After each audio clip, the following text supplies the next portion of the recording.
The mystery of the Incarnation of God as Jesus Christ. So, during the first few hundred years of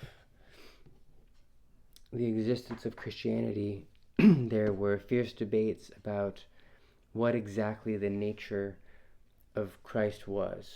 There was an agreement that Christ's ministry and his death and resurrection were very important, but there were still questions around, whether Christ was God, whether he became a God at a certain point in his life, but he had been born human, whether God created him,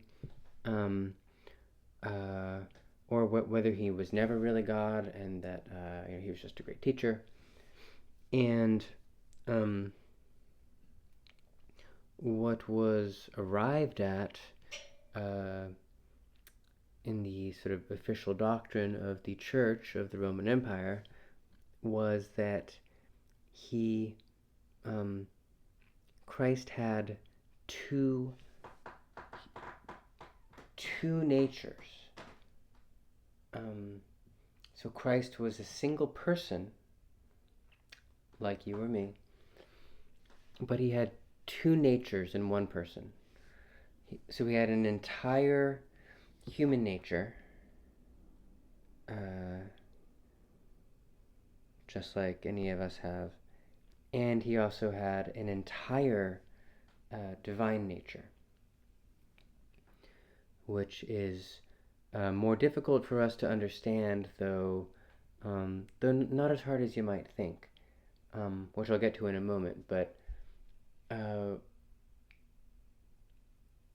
it's worth perhaps emphasizing, or not really emphasizing, but pointing out, stating that the first big schism in the church, before the schism between the Orthodox and the Catholics, which is a much bigger deal, there was a schism at the Council of Chalcedon in maybe 400 something, and so the Arians, people who believed that Christ was not God at all, or that the three persons of the Trinity were separate, they had sort of already been cast aside as heretics. But there was still, basically, there was an argument within Orthodox Christianity over whether, if you accept that Christ is both human and divine, there's still a question of whether he has one nature, and that one nature is participating both in humanity and divinity, or whether he had two natures that were separate but in the same person.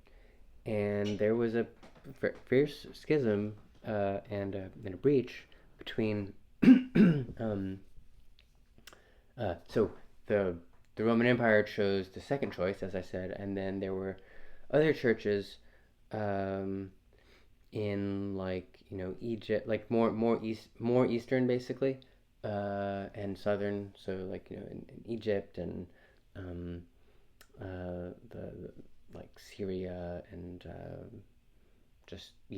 pretty much further to the Middle East, Coptics and this kind of thing, who exited the communion with the Roman Empire because they insisted on there being one nature. And that sounds pretty a pretty small arcane distinction to have a split over, and I'm sure that wasn't the only issue. There were maybe others, more subterranean ones, but what I like to think of when I contemplate the idea that Christ had two natures is that, in a way, all human beings have two natures, and that's part of what's important about it. And I'm not sure this was really emphasized at the Council of Chalcedon, Maybe it was though, actually, but I don't have the expertise to be sure what like really the details were of this.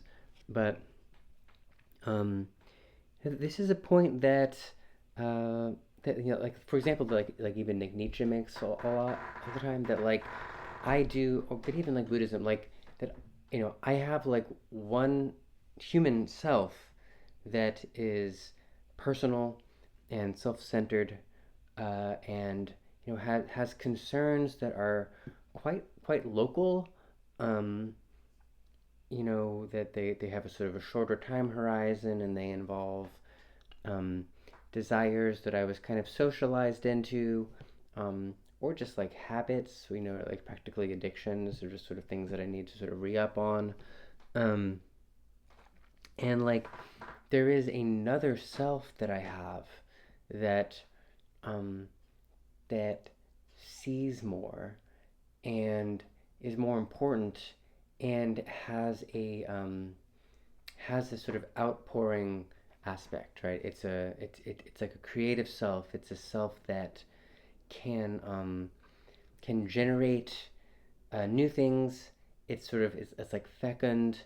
It generates this like uniqueness. It when I make contact with it and I serve it, that brings this kind of satisfaction to me that I can't get anywhere else. I can search for it in other places and think I'm gonna find it, but what I really need is this. Um, and my lower self is kind of my socialization as an ordinary person is in part there to block me from accessing this higher self. Um, so it's a kind of enslavement, uh, and when I'm sort of when my attitude is in this more sort of enslaved, myopic mode, I can be very resistant towards making contact with the higher self. I'll make up excuses for not doing it, out of fear or shame, or I'll associate with people who will encourage me to not do it. And this is a very concrete thing, um, and it's very important for like artists. So much of creating anything is about kind of making contact with this higher self, but not just artists. And so it's something like that. Um, for the difference between say me and Christ, or like anybody in Christ, is that for me, that that higher self that I have, that I can connect to, that my relationship can be more or less occluded to, depending on my own practices. Um, my higher self is just a little sort of like there's a divine spark, but it's still has finitude quality of it. It's just my little perspective, because I am a perspectival being, and there's only so much I can do.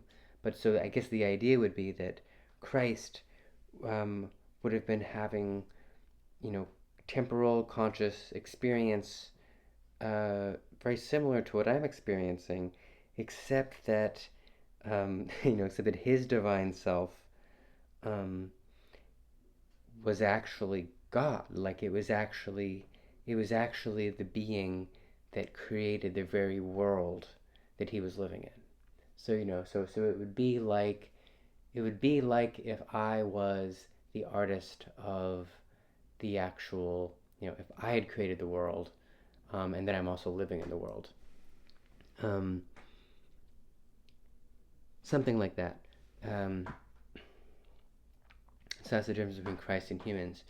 And so that that's what something like that is what makes it make sense to me that it is actually meaningful that Christ had two natures in one person, that they were two separate natures, conscious and unconscious, something like that. Not exactly that, because the unconscious is not identical to the divine, but that if it's one nature that is both of those things, then it doesn't represent that split that is actually so intrinsic to human existence.